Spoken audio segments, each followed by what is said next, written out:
All right, that's Prime Minister Narendra Modi in Mahbubnagar, Telangana. It's a poll-bound state. You see the Prime Minister who's just arrived. Live images of Prime Minister Modi in Telangana's Mahbubnagar. Train flag of అయిన visuals మనం చూస్తున్నాం live లో Krishna station నుంచి ప్రత్యక్ష ప్రసారం. ధన్యవాద్ మహోదయ. ఇక భారతదేశాన్ని మహోన్నతంగా తీర్చిదిద్దాలనే సంకల్పం. Prime Ministers all likely to give out a speech to dwell on developmental works that's taken place across the country under the NDA, and of course a slew of developmental projects that's been launched by the NDA in Telangana as well. The Prime Minister is all set to address this massive public gathering as he waves to the crowds. You have a huge audience already lined up to listen to Prime Minister Modi in the southern state of Telangana. Elections in Telangana exactly 2 months from now. His speech is likely to come in any time, any moment, this hour. We're at India Today tracking all those developments live. These are live images coming in of Prime Minister Modi from Mahbubnagar, Telangana.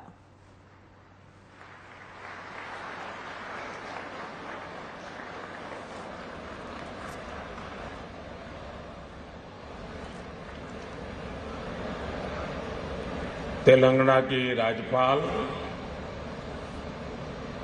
Tamilisai Soundararajan जी, केंद्र सरकार में मेरे सहयोगी मंत्री जी किशन रेड्डी जी, संसद में मेरे साथी श्रीमान संजय कुमार बंदी जी, यहां उपस्थित अन्य सभी महानुभाव, देवी और सज्जनों, नमस्कार।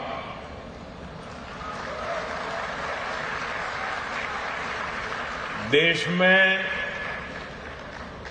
त्योहारों का मौसम शुरू हो गया है।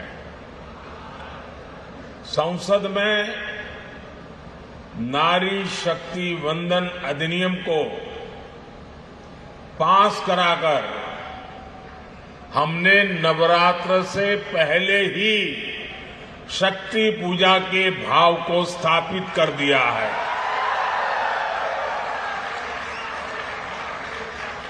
आज तेलंगाना में कई महत्वपूर्ण परियोजनाओं का शिलान्यास और लोकार्पण हुआ है। इससे यहां उत्सव का रंग और खिल उठा है। मैं तेलंगाना के लोगों को 13,500 करोड़ रुपए की 13,500 करोड़ रुपए की योजनाएं, अलग अलग परियोजनाएं, इसके लिए मैं आप सबको बहुत बहुत बधाई देता हूं।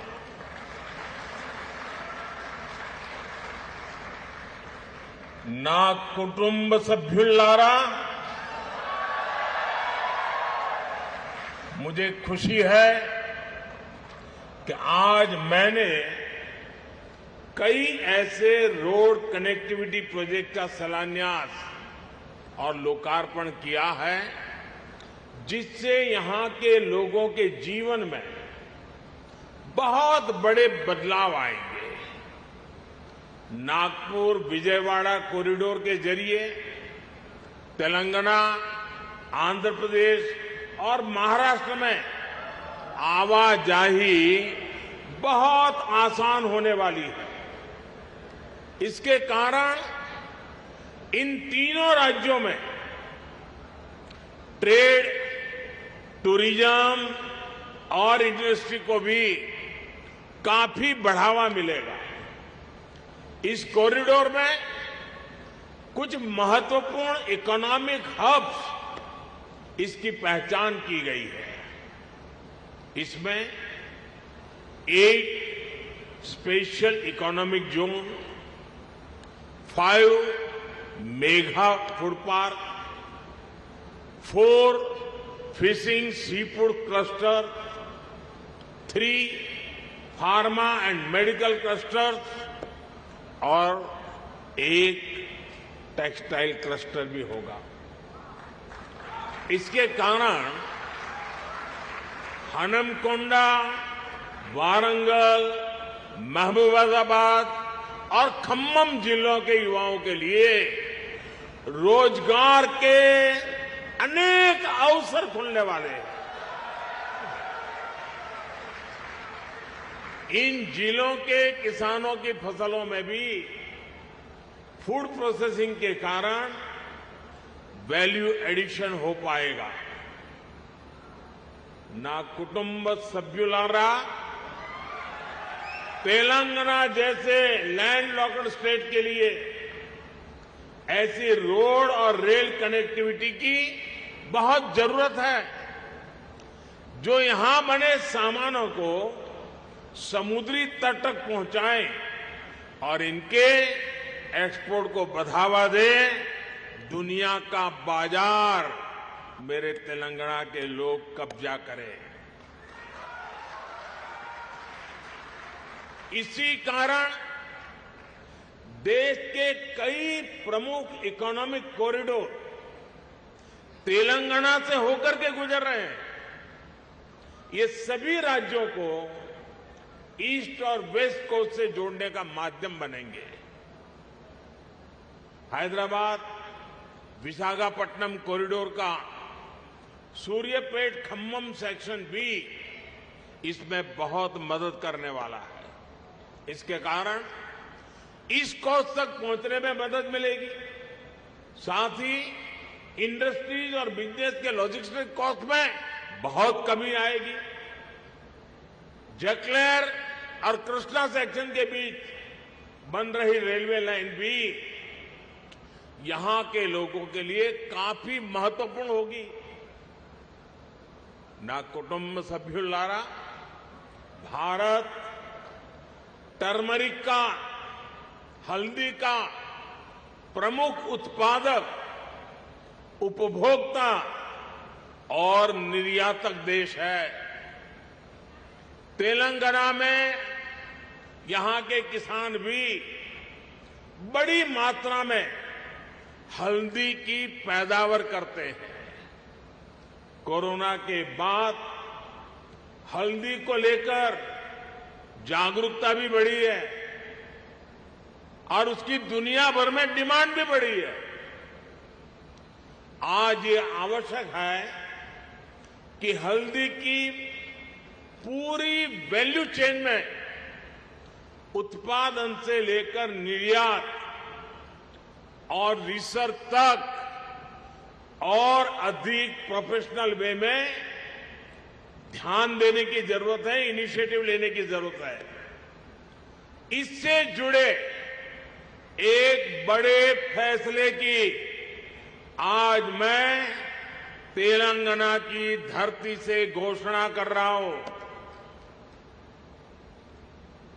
केंद्र सरकार ने हल्दी किसानों के लिए हित के लिए और उनकी आवश्यकता को देखते हुए और उनके लिए भावी जो संभावनाएं हैं उसे देखते हुए नेशनल टर्मरिक बोर्ड के गठन का निर्णय किया है।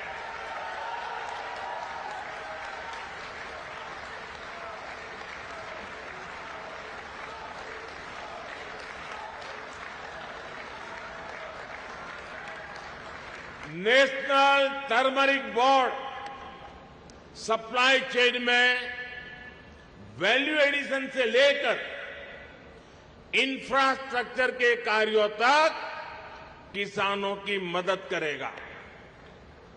मैं तेलंगाना और देश के सभी हल्दी पैदा करने वाले किसानों को नेशनल टर्मरिक बोर्ड की उसके गठन के लिए बहुत बहुत बधाई देता हूं।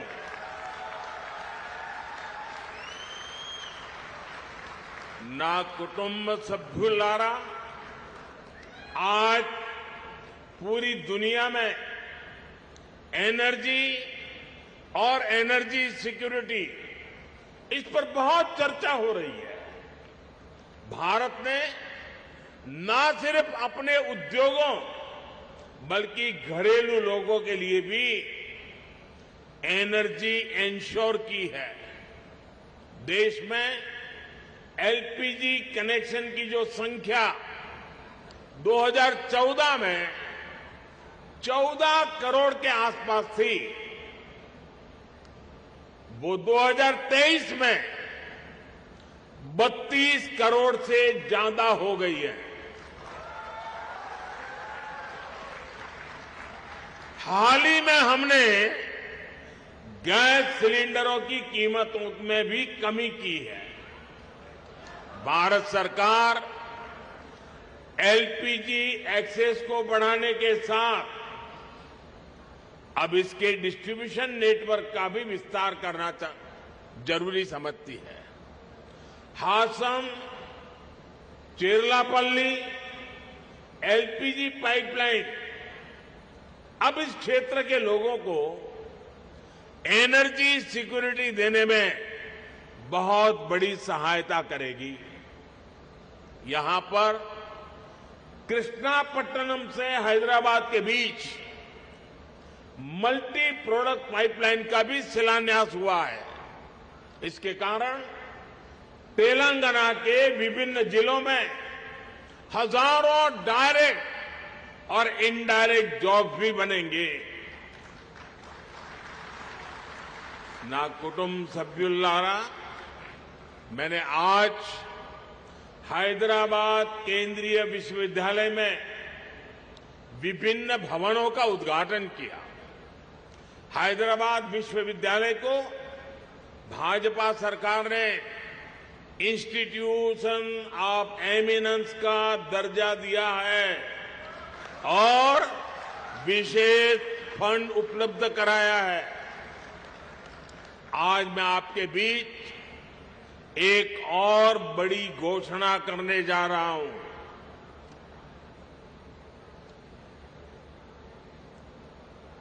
भारत सरकार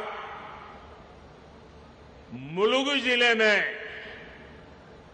एक सेंट्रल ट्राइबल यूनिवर्सिटी की स्थापना करने जा रहा है।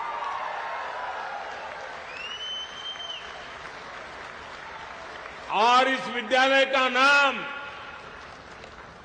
पूजनीय आदिवासी देवियां समक्का सारक्का के नाम पर रखा जाएगा।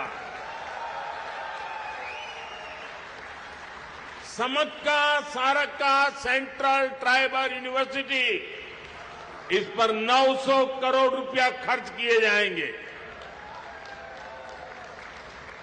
मैं तेलंगाना के लोगों को इस सेंट्रल ट्राइबल यूनिवर्सिटी के लिए बहुत बहुत बधाई देता हूं। एक बार फिर तेलंगाना के लोगों को उनके प्रेम और स्नेह के लिए मैं बहुत बहुत धन्यवाद देता हूं। अभी तो मैं सरकारी कार्यक्रम में हूं, तो मैंने अपने आप को वहीं पर सीमित रखा है। अब 10 मिनट के बाद मैं जरा खुले मैदान में जाऊंगा।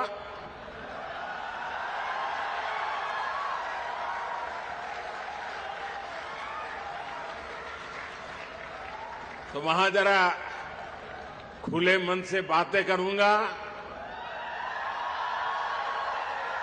और ये मैं वादा करता हूं, मैं जो भी कहूंगा वो तेलंगाना के दिल की बातें करूंगा, यहां के लोगों के दिल की बातें करूंगा। बहुत बहुत धन्यवाद।